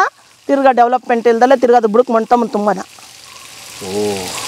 ಈಗ ಉದಾಹರಣೆ ಬೇರೆ ರೈತರಾಗಿದ್ದರೆ ಇದು ಕಳೆ ಕಂಡ ತಕ್ಷಣ ತಗೊಂಬ ಟ್ರ್ಯಾಕ್ಟರ್ ಹೊತ್ತು ಇಲ್ಲೆಲ್ಲ ಉತ್ಕೊಂಡು ಹೋಗ್ಬಿಡೋರು ಸಾಲು. ಇಲ್ಲ ಸರ್, ನಮ್ಮ ಕೃಷಿ ಡಿಪೆಂಡ್ ಆಫ್ ಕೃಷಿ. ಝೀರೋ ಕೃಷಿ ಮುಟ್ಟಂಗಿಲ್ಲ. ಇಲ್ಲ ಸರ್, ಏನು ನೀವು ಏನು ನೋಡ್ತಿದ್ದೀರ? ಈಗ ನಾವು ಹೋದ್ಮೇಲೆ ನೀವು ಎಲ್ಲ ಹೊಂಟೋಗ್ಬಿಟ್ರೆ ಟ್ರ್ಯಾಕ್ಟರ್ ಬಿಡಲ್ಲ ನೀವು. ಅಲ್ಲ, ನೀವು ಬಂದರೂ ಉಳಲ್ಲ, ನೀವು ಬರಲಿಲ್ಲ ಅಂದರೂ ಉಳಲ್ಲ. ಗೊಬ್ಬರ ಯಾವಾಗ ಹಾಕ್ತೀರಿ ಇವಕ್ಕೆ? ಅದು ನವಂಬರ್ ಟೈಮಲ್ಲಿ, ಡಿಸೆಂಬರ್ ಜನವರಿ ಟೈಮಿಗೆ ಒಂದು ಟೈಮ್ ಕೊಟ್ಕೊಂಡು ಹೋದ್ರೆ ಮತ್ತೆ 6 ತಿಂಗಳಿಗೆ ಒಂದು ಟೈಮ್ ಕೊಡ್ತೀವಿ. ವರ್ಷಕ್ಕೆ 2 ಟೈಮ್ ಕೊಡ್ತೀವಿ ಗೊಬ್ಬರ. ಹೆಂಗೆ 2 ಟೈಮ್ ಅಂದರೆ ನಾವು 2 ಅಥವಾ 3 ಟೈಮ್ ಕೊಟ್ಟು ಉತ್ತಮನೆ 3 ತಿಂಗಳಿಗೆ ಅವರೇಜ್ ಅಂದರೆ ನಮಗೂ ಖರ್ಚು ಜಾಸ್ತಿ ಬರ್ತದೆ. ಅದಕ್ಕೆ ಏನು ಮಾಡ್ತೀವಿ, 6 ತಿಂಗಳು ಬ್ಯಾಚ್ ಮಾಡ್ಕೊತೀವಿ. ಅವಾಗ ಏನು ಕೊಡ್ತೀವಿ? ಬೇವಿನ ಹಿಂಡಿ ಕೊಡ್ತೀವಿ, ಬೋರಾನ್ ಕೊಡ್ತೀವಿ, ಜಿಂಕ್ ಸಲ್ಫೇಟ್ ಕೊಡ್ತೀವಿ. ಈ ಥರದ ಪೋಷಕಾಂಶಗಳು ಕೊಡ್ತೀವಿ. ಕಾರಣ ಏನಂದರೆ ಈಗ ನಾನು ವೆಜಿಟೇರಿಯನ್ನೇ ಅಂತ, ಈಗ ನಾನು ಸಾವಯವ ಕೃಷಿನೇ ಮಾಡ್ತಾಯಿದ್ದೀನಿ. ಸಾವಯವ ಕೃಷಿ ಒಳಗಡೆ ನಾನು ಪೊಟ್ಯಾಷಂಶ ಕೊಡಬೇಕಂತ ಹೇಳಿದ್ರೆ ಗಾಣ ಗರಿ ಅದು ಪುಡಿಯಾಗಿ ಬೂದಿ ಎಲ್ಲ ಇದಾಗಿ ಬರ್ನಿಂಗ್ ತಗೊಂಡು ಸುಮಾರು ದಿನ ಹಿಡಿಯುತ್ತೆ. ಬಟ್ ಅದಕ್ಕೋಸ್ಕರ MOP ಪೊಟ್ಯಾಷ್ ಕೊಡ್ತೀವಿ, ಜಿಂಕ್ ಸಲ್ಫೇಟ್ ಕೊಡ್ತೀವಿ. ಕಾಳಿ ಹಣ್ಣು ಬರ್ತದೆ, ಬಂಡು ಬಿರಿ ಬರ್ತದೆ, ಅವಕ್ಕೆ ಜಿಂಕ್ ಸಲ್ಫೇಟು ಬೋರಾನ್ ಕೊಡ್ತೀವಿ. ಡಿಪೆಂಡ್ ಅಪ್ 17-14 19 ಈ ಕೃಷಿ ಒಳಗೆ ವರ್ಷಕ್ಕೆ 2 ಸಲ ಗೊಬ್ಬರ ಖಂಡಿತ ಕೊಡ್ತೀವಿ. ಅವಾಗ ತಯಾರು ಮಾಡ್ತೀರಿ? ನಮ್ಮ ಗೊಬ್ಬರ ನಾವು ರೆಡಿ ಮಾಡ್ಕೊತೀವಿ. ವರ್ಮಿ ಕಾಂಪೋಸ್ಟ್ ಹಾಕ್ತೀವಿ. ವರ್ಮಿ ಕಾಂಪೋಸ್ಟಾಗ 16 ಪೋಷಕಾಂಶ ಇರ್ತಕ್ಕಂಥ ಗೊಬ್ಬರ. ನಮಗೆ ತುಂಬ ಖುಷಿ. ನನ್ನಲ್ಲಿ ಕೊಟ್ಟು ಉಳ್ಕೊಂಡಿದ್ದು ಮಾರ್ತೀನಿ. ಈಗ ಅದಕ್ಕಾಗಿ ಈಗ ತೊಟ್ಟಿ ಕಟ್ಸ್ತಾ ಇದ್ದೀನಿ ಅಲ್ಲಿ ತಿರ್ಗಾ. ಈಗ 8 ತೊಟ್ಟಿ ಇವೆ, ಇನ್ನೂ ಒಂದು 8 ತೊಟ್ಟಿ ಮಾಡಿಸ್ತಾ ಇದ್ದೀನಿ ತಿರ್ಗಾ. ಮರಕ್ಕೆ 9 ರೂಪಾಯಿ kg. ಬುದ್ಧಿ ಇರಬೇಕು. 2,40,000 50,000 ರೊಟೇಷನ್ ಆಯ್ತು ಸರ್ ಒಂದು ಸರಿ ತೊಟ್ಟಿಗಳು ಖಾಲಿ ಮಾಡಿದ್ರೆ. 8 ತೊಟ್ಟಿನ 3 ತಿಂಗಳಿಗೆ 3 ತಿಂಗಳಿಗೆ ಗೊಬ್ಬರ 2.5 ಲಕ್ಷ. ಅದಕ್ಕೆ ಆಯ್ತು ಮಾಡಿದ್ರೆ ಸರ್ ಕರೆಕ್ಟಾಗಿ ಮೇಂಟೈನ್ ಮಾಡಿದ್ರೆ ಕೃಷಿ ಒಳಗಡೆ ಎಲ್ಲೂ ಲಾಸ್ ಇಲ್ಲ ಸರ್. ಬದುಕ್ಬೋದು ಖಂಡಿತ. 100ಕ್ಕೆ 100% ತಪ್ಪು ಹೇಳಲ್ಲ. ಬೇಕಾದ್ರೆ 1 ವರ್ಷ ಉಳಿರಿ ನನ್ನ ಜೊತೆ. ನೀವು ಅವಾಗ ಹೇಳ್ತೀರಾ ಇದು ಕರೆಕ್ಟ್ ಕಣ್ರಿ ವ್ಯವಸಾಯ ನಡೀರಿ ಅಂತ. ನೀವು ಈ ಕೃಷಿಗೆ ಹೋಗಲ್ಲ, ಈ ಕೃಷಿಗೆ ಬರ್ತೀರ. ಅಂದರೆ ಈ MBA ಇಂಜಿನಿಯರಿಂಗ್ ಎಲ್ಲ ಓದಿ ಸರ್ ಇರಲಿ ಬೇಕು. ಎಲ್ಲೊಬ್ಬರೇ ಉಳುಮೆ ಮಾಡೋರು ಆದರೆ ದುಡಿಯೋರು ಅವರೇ ಒಂದಿಷ್ಟು ಉಳಿಬೇಕಲ್ವ, ತಿನ್ನಕ್ಕೆ ಅವರು ಬೇಕಲ್ವ. ಹಾಂ ದುಡ್ಡು ಕೊಡೋರೆಲ್ಲ ಎಲ್ಲರೂ ಹೊಲ ಉತ್ಬಿಟ್ಟೆ ಅಂದರೆ ತಿನ್ನೋರನ್ನ ಬೇಕೇ ಬೇಕಲ್ವ. ನಮ್ಮ ಅದಕ್ಕೆ ನಿಂತೋಗ್ಬಿಡ್ತದೆ, ಅವರು ಇರಲಿ. ಬಟ್ ಏನೇ ಮಾಡಿದ್ರು ಕೃಷಿ ಯಾವತ್ತೂ ಇದು ಖುಷಿಯಾಗಿ ಮಾಡಬೇಕು. ಇನ್ನು ಅದು ಬಿಟ್ಟು ಅವೆಲ್ಲ ತಿಂದು ಬರೋಗಿ ಹೋಗಿ. ಹಾಂ ಕಿತ್ಕೊಳ್ಳಿ, ತೊಳ್ಕೊಳ್ಳಿ, ಸರ್ಗು ಒಂದು ಕೊಡಿ. ಯಾವತ್ತು ಜಿಬಿಟ್ಬೇಡಿ, ಕೀಳ್ಬೇಕಾ ಉಗ್ರಲ್ಲಿ? ಇದು ಕರೆಕ್ಟು. ಎಲ್ಲಿಗೋದ್ರೂ ನಿಮಗೆ ಉಗುರಾಕಿ ಕೀಳಿ ಅಂತ ಹೇಳ್ತಾರಲ್ವ, ಉಗುರಾಕಿ ಕೀಳಬಾರ್ದು. ಅಂದರೆ ಉಗುರಲ್ಲಿ ಕೀಳಬಾರ್ದು. ಏನು ಕೇಳಿ ನಾನು, ಅದು ನಿಮ್ಮ ಅನುಭವ ಹೇಳಿ. ನಂಜಾಗುತ್ತಾ? ಹಾಂ, ನಂಜಂಗಾಗತ್ತೆ ಗೊತ್ತಾ. ನೋಡಿ, ವಿಳ್ಯದೆಲೆಯಲ್ಲಿ ಏನಕ್ಕೆ ಉಗುರು ಕೊಡಬೇಡಿ ಅಂತ ಹೇಳ್ತಾರೆ ಅಂದರೆ, ನೋಡಿ ಇದು ವಿಳ್ಯದೆಲೆ ತೊಟ್ಟು, ತೊಟ್ಟು ಇದನ್ನು ನಾವೇನು ಮಾಡ್ತೀವಿ, ಹಿಂಗೆ ಅಂತೀವಿ ಜಿಗ್ಟಕ್ಕೆ. ಇದು ಏನಾಯಿತು, ಗುಂಡಿ ಬೀಳ್ತಲ್ವ, ಇಲ್ಲಿ ಜಾಗ ಕಟ್ಟಾಗಲಿಲ್ಲ, ಗುಂಡಿ ಬೀಳ್ತು. ಇಲ್ಲಿ ನೀರು ಸ್ಟೋರ್ ಆಗ್ತದೆ, ಇಲ್ಲಿ ವೈರಸ್ ಕ್ರಿಯೇಟ್ ಮಾಡ್ತದೆ, ಅದು ಬರ್ನಿಂಗ್ ಸ್ಟಾರ್ಟ್ ಮಾಡ್ತದೆ ತಿನ್ನುತ್ತದೆ. ಅದಕ್ಕೆ ವಿಳ್ಯದೆಲೆನ ಏನು ಮಾಡಿ ಹಿಂಗೆ ಎಳೆದ್ಬಿಡಿ, ಹೂವು ಬಿಡಿಸ್ಬೇಕು. ಅದಕ್ಕೆ ಏನು ಮಾಡೋದಂದರೆ ಹಿಂಗೆ ಕಟಿಂಗ್ಸ್ ಉಗುರು ಬರ್ತಾವಲ್ಲ, ವಿಳ್ಯದೆಲೆ ಉಗುರು, ಅದನ್ನು ಹಾಕಿ ಹಿಂಗೆ ಜಿಗಿಟ್ಕೋತಾರೆ. ಆ ನೇರ ಕರೆಕ್ಟಾಗಿ ಬರ್ನಿಂಗ್ ಆಗಿ. ಅದಕ್ಕೆ ಉಗುರಲ್ಲಿ ಯಾಕೆ ಕೀಳಬೇಡಿ ಅಂದರೆ ನಂಜಾಯ್ತದೆ. ಈ ಜಾಗ ಹಿಂಗೆ ಪ್ರೆಸ್ ಮಾಡ್ತೀವಲ್ಲ ಕೀಳಕ್ಕೆ ಅಂತ, ಇದು ನಂಜಾಯ್ತದೆ. ಅಷ್ಟು ಸೂಕ್ಷ್ಮ ಇದೆಯಾ? ಹಾಂ, ಎಲೆ ಕೀಳೋದ್ರಲ್ಲಿ ಒಂದು ಸೈನ್ಸ್ ಇದೆ. ಖಂಡಿತ ಸರ್, ತಿನ್ನಿ ಸರ್. ಅದು ನಿಮ್ಮ ನೀರು, ನಿಮ್ಮ ಎಲೆ. ಹಾಂ, ಅಲ್ಲ ತಿನ್ನಿ ನೀವು. ನಮ್ಮ ನೀರು ನಮ್ಮ ಮೇಲೆ, ಆಮೇಲೆ ಹಾಂ, ನಿಮ್ಮದೇ ಅಡಿಕೆ. ಹಾಂ, ನಮ್ಮದೇ ಅಡಿಕೆ, ನಮ್ಮದೇ ಎಲೆ. ತಗೊಳ್ಳಿ, ನಿಮಗೆ 2 ಕೊಟ್ಟೆ. ನಾನು ಚಿಕ್ಕ 3 ತಿಂತೀನಿ ಸರ್. ಒಂದು ತಿನ್ನಿ ಸರ್, ಖುಷಿಯಾಗಿ ಹೇಳ್ತೀನಿ. ಅಯ್ಯೋ, ಒಂದು ತಿನ್ನಿ ದೇವರು. ಆಮೇಲೆ ಬೇಕಾದ್ರೆ ಒಂದು ಪಿಂಡಿ ಕಿತ್ಕೊಳ್ಳಿರಂತೆ. ಮನೆಗೆ ಹೋಗಿ ರಾತ್ರಿ ಹಾಕಿಯವ್ರ ಜೊತೆ ಕೂತ್ಕೊಂಡು ಮಲೆನಾಡು ಅಡಿಕೆ ಮೈಸೂರು ಎಲೆ ಸಾಂಗ್ ಹಾಕೊಂಡು ಹಾಕೊಳ್ಳೋದರ ಈಗ ತಳಿ ಸಖತ್ತಾಗಿದೆ. ಏನಿದೆ ಮಿಂಟ್. ಈಗೇನು ಇನ್ನೇನಿದೆ? ಸ್ವಲ್ಪ ಖಾರ ಇದೆ. ಹಾಂ, ಆಮೇಲೆ ಇನ್ನೇನಿದೆ ಹೇಳ್ಕೊಂಡೋಗಿ ಹಿಂಗೆ. ಈ ಲವಂಗ ಏನೋ ಇದೆಯಾ? ಲವಂಗ ಏನೇನದು ಎಲ್ಲ ಹೇಳ್ಕೊಂಡೋಗಿ. ವರ್ಷ ಮಸಾಲೆ ಇದ್ದಂಗಿದೆ. ಹಾಂ, ಆಮೇಲೆ ಬಟ್ ನಾರ್ಮಲ್ ಎಲೆ ಎಲ್ಲ ಇದೆ. ಹಾಂ, ನೋಡಿ ಒಂದು ಕಂಡು ಹಿಡಿದ್ರ. ನಾರ್ಮಲ್ ಎಲೆ ಎಲ್ಲ ಇದೆ. ಅಲ್ವ ಇದು? ಸ್ವೀಟ್ ಬಂದಿರಬೇಕಲ್ಲ? ಹೌದು, ಸಿಹಿ ಇದೆ. ಪಾನ್ ಎಲೆ. ಓ, ಪಾನ್ ಬಿಡ. ಇಂದು ಮಿಲಿಟ್ರಿ ಹೋಟ್ಲ್ ಎದುರುಗಡೆ. ಅದು ನಮ್ಮ ಮಿಲಿಟ್ರಿ ಹೋಟ್ಲಿದು. ತೋಟದಲ್ಲಿ ಒಂದು ಮಿಲಿಟ್ರಿ ಹೋಟ್ಲಿಗೆ ಹೋಗ್ಬಿಟ್ಟಿದ್ದೀರಾ. ಸಖತ್ತಾಯ್ತಲ್ಲ? ತುಂಬ ಚೆನ್ನಾಗಿದೆ ಸರ್. ಮಾಮೂಲಿ ಎಲೆ ಹಿಂಗೆ ಬರಲ್ಲ. ಮಾಮೂಲಿ ಎಲೆ ಅಲ್ಲ, ಮಾಮೂಲಿ ಎಲೆ ನೀವು ಹಿಂಗೆ ಬರ್ನಿ ತಿನ್ನೋಕ್ಕೆ ಆಗಲ್ಲ. ಎದೆ ಊರಿ ಸ್ಟಾರ್ಟ್ ಮಾಡ್ತೈತೆ, ವಿತ್ತು ಬಾಯಿ ಕೈ ಆಗ್ಬಿಡ್ತದೆ. ಓ, ಅದಕ್ಕೆಲ್ಲ ಹಾಕೊಂಡ್ರೆ ಮಾತ್ರ. ಹೌದು. ಸುಣ್ಣ ನಿಮ್ಗೆ ಅಡಿಕೆ ಬಿದ್ದಾಗಲೇ ಅದು ಕರೆಕ್ಟಾಗಿ ನಿಮಗೆ ಸಿಗೋದು. ಅದು ರೂಢಿ ಇಲ್ಲಾಂದ್ರೆ ಒಗ್ರೋಗಿ ಹೊಡಿತದೆ. ಬಟ್ ನಿಮ್ಗೆ ಇದು ಒಗ್ರೋಡಿಯಲ್ಲ, ಆಮೇಲೆ ಎದೆ ಉರಿಯಲ್ಲ. ನೀವೇನು ತಿಂತಾ ಇದ್ದೀರಾ ನೋಡಿ, ಕೇಳಿ ಸರ್. ಏನು ಫೀಲ್ ಐತೆ ಸರ್? ಬೀಡ ತಿಂದಂಗೆ ಇದೆ. ಅದಕ್ಕೆ ಜೇನುತುಪ್ಪ ಸರ್ಕೊಂಡು 2 ಕಾಳು ಮೇಲೆ ಉದುರಿಸ್ಕೊಂಡ್ರೆ, ಓಮ್ ಕಾಳು ಮತ್ತು ಇವೆಲ್ಲ ಬೀಡ.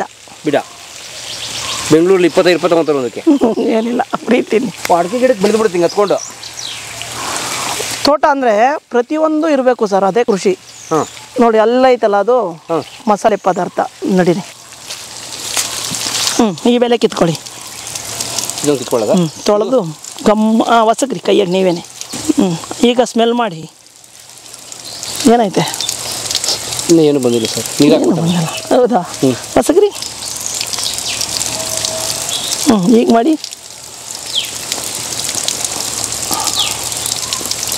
ಇನ್ನೂ ಬರಲಿಲ್ವಾ? ಬಂತಾ ಸರ್? ಚಕ್ಕೆ ಲವಂಗ. ಹಾಂ, ಪಲಾವ್ನೆಲೆ. ಪಲಾವೇನಾ? ಹಾಂ, ಓಕೆ. ವಾವ್, ಪಲಾವೆಲೆ ಇದೆ ಗಿಡ? ಹೌದು, ಪಲಾವ್ನೆಲೆ. ಅದೇ ಪಲಾವಲ್ಲಿ ಎಷ್ಟು ಹಾಕಿರ್ತಾರೆ? ಹೌದು, ಅದೇ ಎಲೆ, ಬಿರಿಯಾನಿ ಎಲೆ. ಅಲ್ಲಿಗೆ ಹೋದರೆ ಚಕ್ಕೆ ಗಿಡ.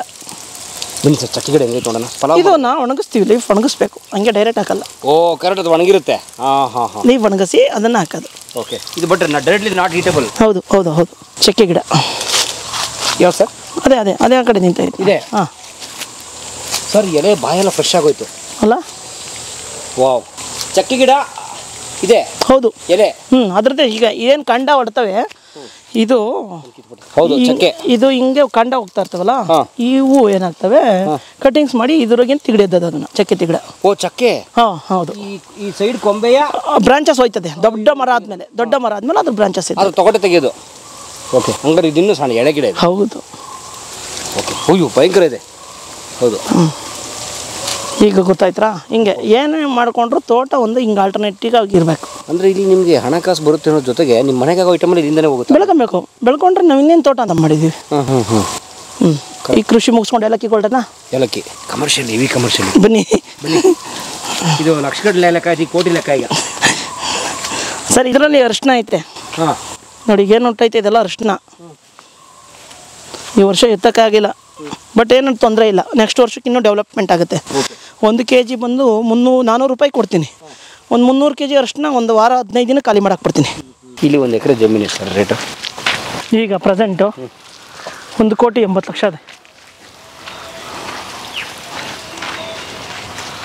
1,80,00,000 ಪ್ರೆಸೆಂಟ್ ರೇಟ್. ಎಷ್ಟು ಕೇಳಿ ತಗೊಳ್ಳಿ ಸರ್ ಇರಲಿ. ಬಟ್ ಹಾರ್ಟ್ನ ನಿಲ್ಲಿಸ್ತಿರಲ್ಲ, ಇವತ್ತು ನಂಗೆ ಗೊತ್ತಿರಲಿಲ್ಲ. ಹಂಗಾರೆ ಈಗ ನಿಮ್ಗೇನು ಕೆಲಸನೇ ಇಲ್ಲ? ಯಾರು ಹೇಳಿದ್ದು? ಅಲ್ಲ ಇದೆಲ್ಲ ಏನು ಉಳುಮೆ ಮಾಡಲ್ಲ ಅದೇನೋ? ಅಯ್ಯೋ ನನ್ನ ಕೆಲಸ ಕಂಟಿನ್ಯೂ ಇರ್ತದೆ, ನಮ್ಮಿಬ್ರಿಗೂ ಕೆಲಸ ಹೇಳ್ದಂಗೆ ಇರಲ್ಲ. ಹೌದಾ? ಅಂದರೆ ಫ್ರೀ ಇಲ್ಲ, ಏನೋ ಝೀರೋ? ಇಲ್ಲ ಝೀರೋ ಇರಲ್ಲ. ನಮ್ಗೇನಂದ್ರೆ ಏನು ಈ ಕೆಲಸ ಇಲ್ಲ ಅಂದರೆ ನಮ್ಗೆ ಬ್ರಷ್ ಕಟಿಂಗ್ ಇರ್ತದೆ, ಮತ್ತು ನಾವೇನೋ ಮಲ್ಚಿಂಗ್ ಮಾಡ್ತಾ ಇರ್ತೀವಿ. ನಮಗೆ ನಮ್ಮದೇ ಅದು ಪರ್ಸನಲ್ ಕೆಲಸಗಳು ಇದ್ದೇ ಇರ್ತದೆ ತೋಟದಲ್ಲಿ. ಬೆಳಗ್ಗೆ ಅರ್ಲಿ ಮಾರ್ನಿಂಗ್ ನಮ್ಮದು 6 ಗಂಟೆ ಮಾರ್ನಿಂಗ್ ಸ್ಟಾರ್ಟ್. 6 ಗಂಟೆಗೆ ಎದ್ದರೆ ಗಂಡ ಹೆಂಡ್ತಿ ಫಸ್ಟು ಫ್ರೆಶ್ ಅಪ್ ಆಗಿ ಸೀದಾ ದನಿನ ಮನೆ, ದನಗಳ ಆಚೆ ಕಟ್ಟಿ ಅವಕ್ಕೆಲ್ಲ ನೀರುಗಳಲ್ಲಿ ತೋರಿಸ್ಬಿಟ್ಟು ಇನ್ನೊಂದು ರೌಂಡ್ ತಗೊಂಡೋಗಿ ಹೊರಗಡೆ ಕಟ್ತೀವಿ. ದನಿನ ಮನೆ ಮತ್ತು ಕುರಿ ಮನೆ ಕ್ಲೀನ್ ಮಾಡ್ತೀವಿ. ಕುರಿ ಮನೆಯೂ ಇದೆ ನಮ್ಮದು, ಕುರಿ ಮತ್ತು ಮೇಕೆ, ಅವು ಕ್ಲೀನ್ ಮಾಡ್ತೀವಿ. ಅಷ್ಟು ಮಾಡಿ ಎಲ್ಲ ವರ್ಮಿ ಕಾಂಪೋಸ್ಟ್ ತೊಟ್ಟಿಗೆ ಗೊಬ್ಬರ ಹಾಕ್ಬಿಡ್ತೀವಿ. ಅಲ್ಲಿಂದ ಮತ್ತೆ ಅವರು ಮೇಡಮ್ ಸ್ನಾನ ಮಾಡಿಕೊಂಡು ಅವರು ರೆಡಿಯಾಗಿ ಫುಡ್ಡಿಗೆ ನಿಂತ್ಕೊತಾರೆ, ತಿಂಡಿಗೆ. ನಾನು ಬೇರೆ ಕೆಲಸಗಳು ಸ್ಟಾರ್ಟ್ ಆಗ್ತೀನಿ. ಅಂದರೆ ಪೈಪ್ಲೈನ್ಗಳು ನೀರು ಇವತ್ತು ನೈಟ್ ಈ ಕಡೆ ತಿರುವಿದ್ದೆ, ಬೇರೆಯವ್ರಿಗೆ ತಿರುಗಿಸ್ಬೇಕು, ಕರೆಂಟ್ ಬರೋ ಅಷ್ಟೊತ್ತಿಗೆ ಈ ರೀತಿ ಪ್ಲ್ಯಾನ್ ಚೇಂಜ್ ಮಾಡ್ತೀವಿ. ಹಿಂದಿನ ದಿನ ರಾತ್ರಿನೇ ಬೆಳಗ್ಗೆ ಏನು ಕೆಲಸ ಅಂತ ಇಬ್ಬರು ಟೈಮ್ ಟೇಬಲ್ ಮಾಡ್ಕೊಂಡ್ಬಿಡ್ತೀವಿ. ನಾಳೆಗೆ ಬ್ರಷ್ ಕಟಿಂಗ್, ನಾಳೆಗೆ ಗುಣಿ ಕ್ಲೀನ್ ಮಾಡಬೇಕು, ಅಷ್ಟೇ. ನಾಳೆಗೆ ಜಾಯ್ಕಾಯಿ ಗಿಡ ಉಣ್ಬೇಕು. ಈ ರೀತಿ ಒಂದು ಪ್ಲ್ಯಾನ್ ಮಾಡ್ಕೊತೀವಿ. ನಾಳೆ ಅವತ್ತು ಅದನ್ನು ಬಿಟ್ಟರೆ ನೇನು ಮುಟ್ಟಲ್ಲ.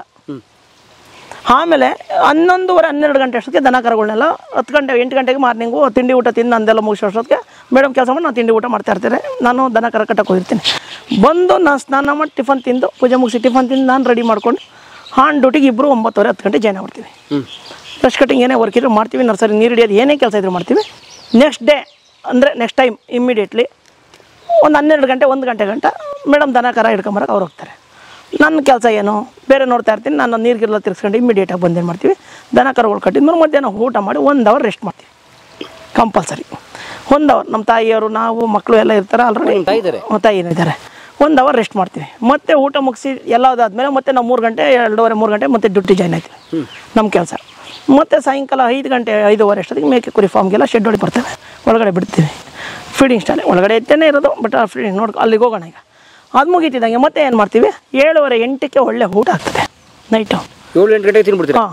9 ಗಂಟೆ ಅಷ್ಟೊತ್ತಿಗೆ ಒಳ್ಳೆ ಫಸ್ಟ್ ರೌಂಡ್ ನಿದ್ದೆ ಸ್ಟಾರ್ಟ್ ಆಯ್ತದೆ. ಅಲ್ಲಿ 9 ಗಂಟೆಗೆ ನಿದ್ದೆ ಸ್ಟಾರ್ಟ್ಸ್. 10 ಗಂಟೆ 12 ಗಂಟೆ 1 ಗಂಟೆ ಒಂದು ವಾಕ್ ಡೇ ಇರ್ತದೆ, ಎದೊಳ್ತೀವಿ, ಕರೆಂಟ್ ಬಂದದಂತ ಗೊತ್ತಿರ್ತದೆ, ಓಡ್ತಾ ಇರ್ತಾರೆ. 12 ಗಂಟೆಗೆ ಒಂದು ಅಷ್ಟೊತ್ತು ಕಾಲ ನಿದ್ದೆ ಹರಿದಿರ್ತದೆ ನಮ್ಮದು. ಅದಾಯ್ತಿದ್ದಂಗೆ ಇನ್ನು ಮತ್ತೆ ಮಾರ್ನಿಂಗ್ 6 ಗಂಟೆ ಗಂಟ ಆರಾಮ್ಸೆ ರೆಸ್ಟು, ಒಳ್ಳೆ ರೆಸ್ಟು, ಒಳ್ಳೆ ನಿದ್ದೆ ಬರುತ್ತೆ. ಅದಾಯ್ತಿದ್ದಂಗೆ ಮತ್ತೆ ಸಿಟಿ ದಿನ ಡ್ಯೂಟಿ. ಮಾರ್ಕೆಟ್ ಇದ್ದರೆ ಈಗ ನಮ್ಮ ಕೆಲವು ಮಾರ್ಕೆಟ್ ಇರ್ತವೆ ಸಾವಯವ ಮಳಿಗೆ, ಅವು ಮಾರ್ನಿಂಗ್ ನಮಗೆ 8 ಗಂಟೆ ಮೇಲೆ ಸ್ಟಾರ್ಟ್ ಆಯ್ತವೆ. ನಮ್ಮ ಸಾವಯವ ಮಳಿಗೆಗಳು ಹಂಗೆ. ಈಗ ಉದಯ ರಿಲಯನ್ಸು, ಸಹಜ ಆರ್ಗ್ಯಾನಿಕ್ಕು ಮತ್ತು ನೆಲಮಂಗಲ ಆರ್ಗ್ಯಾನಿಕ್ ಈ ರೀತಿಗಳೇನಿರ್ತವೆ, ಮತ್ತು ನಮ್ಮ ಸವಂದುರ್ಗ ಆರ್ಗ್ಯಾನಿಕ್ ಈ ಥರ ಏನಿರ್ತದೆ. ಆರ್ಗ್ಯಾನಿಕ್ ಮಾರ್ಕೆಟ್ 8 ಗಂಟೆ ಅಷ್ಟು ನಮ್ಮ ಅವ್ರಿಗೆ ಡೆಲಿವರಿ ಕೊಡಬೇಕು.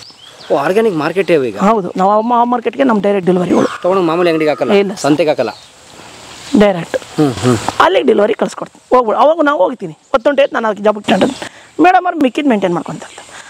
ನಾವು ಏನೋ ಇಬ್ಬರು ಹೋಗೋ ಪರಿಸ್ಥಿತಿ ಬಂದರೆ ಒಂದು ಲೇಬರ್ನ ವ್ಯವಸ್ಥೆ ಮಾಡಿ ನಮ್ಮ ತಾಯಿಯವ್ರು ಸುಮ್ಮನೆ ಉಸ್ತುವಾರಿ ನೋಡ್ಕೊಂತಾರೆ, ಲೇಬರ್ ಎಲ್ಲ ದನ ಕರುಗಳು ನೋಡ್ಕೊಂತಾರೆ.